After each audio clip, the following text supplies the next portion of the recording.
Hello everybody and welcome to the first installment of Inside the Doghouse, where we'll take a look at all things John Jay athletics. I'm John Perez. On today's episode, we'll look at Korede Griffith and his impact on the defensive side of the ball. Griffith set the school record for most steals in John Jay history and currently leads the nation in that department and is second in CUNYAC history. I got a chance to sit down with Griffith, Coach Ryan Highland, and Chris Owens to talk about the defensive pest.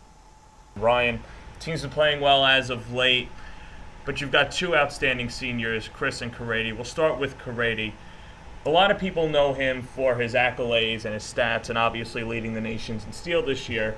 But when you look at a quintessential Division III athlete, somebody that goes to class, plays 4 sports, and then also works a lot on his own time, pretty much what does it say for him when you look at him as a coach about that this kid has a lot on his plate? Yeah, I mean, Korede is an exemplary person, on the court, off the court. Everything he does is top notch. From in the classroom, he has a 3.0 average and above that, and playing 4 sports here at John Jay, he's kind of the ambassador for the sports program. Now, when you look at Korede, pretty much off the court, he works at a dance studio, he cleans houses pretty much to afford tuition. You can kind of see that on the court, too, with his diligence. Yeah, I don't know when he sleeps. He leaves practice, he goes to work, he leaves work, he goes to school. Sometimes he comes in, he looks a little tired, and there's never a question why. He was doing something, productive. He wasn't out hanging out. He was, working or doing homework or meeting with teachers or meeting with one of the 2 or 3 clubs he's a part of.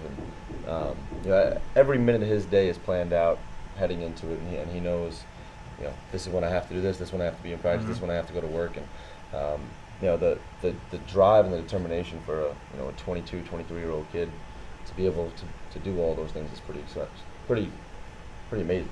Now, one of the things that he's worked really hard on was his defense, and pretty much averaging about 5 steals a game. He leads the nation. I think he's got 93 at this point, probably more towards playoffs. But nonetheless, what does he do on the defensive end that pretty much troubles other teams' offenses? He's a nuisance, plain and simple. He doesn't play defense the way anybody would teach how to play defense. He plays it almost like a soccer player, and soccer is one of the first sports he learned.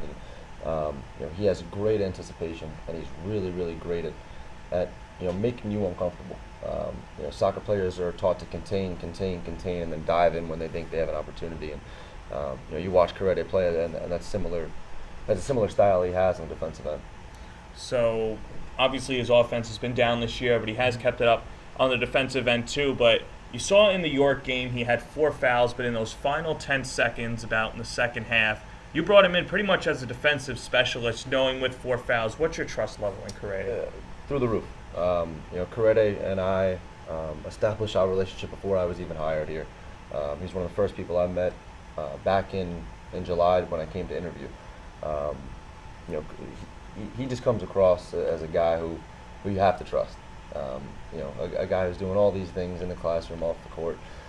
He forces you to believe in him, and it was really easy for me, especially on the defensive end, obviously. Chris, now you look at Korede, a man that works very hard on the court, off the court. What's it been like to have been his teammate these last years? It's been great. Freshman year, I remember it like it was yesterday.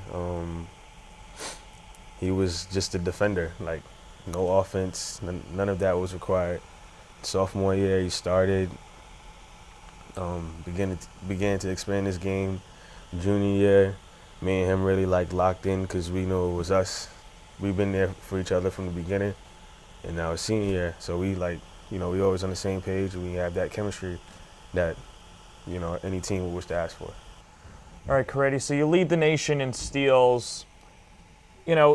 Sometimes you look at the stats and you see, all right, Korede Griffith's got 5 steals a game, but there are times where when you don't get a steal, it can kind of lead to open looks.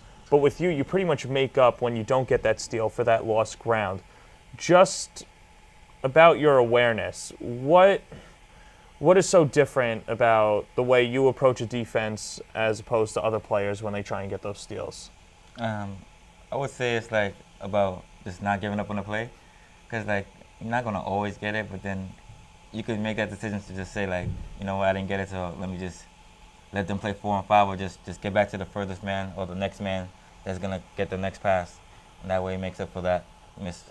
There were times last year where offensively you would just go off and you were pretty much the man that nobody can stop. This year, maybe a step back on offense, but the defense is still there too. Was there a point this year when you said to yourself, all right, you know what? I might not be tallying it up on the scorer's end, but I'm still going to bring the effort on defense? I mean, I said it from, that's always been my motto. Like, regardless of what offensively going on, I'm always going to play defense. That's why I'm like, I feel like I'm so valuable to a team, because it's like, even though I'm not scoring, I'm just going to be there on defense. Now, it's obvious that you do a lot on the basketball court and then volleyball court and cross country and soccer with all the sports that you play. But when you look at a quintessential Division III athlete, they go to class, they balance their athletic life, you also work nights. Yeah. So I've got to ask you about that. You know, there's a lot of motivation there, pretty much, and I was reading somewhere that you're actually working your tail end off just to pay for college right now. So can you kind of just talk about that and, you know, the jobs that you do on the side while you balance school, basketball, and then work? I would say it's just the way life works, I guess, because it's like, it's just something you just have to do. So just like, I find no reason to complain about it, find excuses for it. Just, I realize if I have to do it, I got to do it, so why not just make the best of it while I'm here. Now, you work, I believe, in a dance studio, Yeah. and you also clean houses, too. Yeah. Do you ever just have moments where you say to yourself, gosh, why am I doing this? I should be maybe studying more, or maybe I should be in the gym more, or anything like that? You know, do you ever have those times? Yeah, a lot during this whole season, because I'm like, why am I doing this? Without looking at our record, it's like, is it really all worth it? But then I just look at it like from looking back the last 4 years, and it's just like, anything can happen at any given moment, so just wait, and something good is going to come out of it. How has it developed your maturity, and has it made you more headstrong, just to take on any challenges? I mean, I would say yes, but it's just, I've always been like that since I was younger. It's just like, I never let anything faze me. I just look at the brighter side of everything and just go with that. Now, you're from Guyana. Yeah. And you come to America. You know, what's the difference in lifestyles between Guyana and then coming to New York City? Not just America, because there are different parts of America that had different lifestyles, but you come to New York City. I mean, it was fast. I mean, I came from living so slow and every day, 24 hours really is 24 hours, and I come here and it's just like, before you know it, 6 o'clock turns into 9 o'clock and your whole day is gone. So just adjusting to that fast lifestyle was my only issue. Now, I read somewhere that you said that your father would stop you in the streets if you didn't say hello to somebody. And then over here, if nobody speaks to you. Not at all. I'm on a bus, greeting bus drivers, and they're just looking at me like, okay, do you want to ride or not? I'm like, nah, I'm just saying hello. Now, what were I believe it was cricket and soccer were your favorite sports growing up. How have, maybe soccer more than cricket, because obviously you don't have a bat on the basketball court, but how have they helped your basketball game?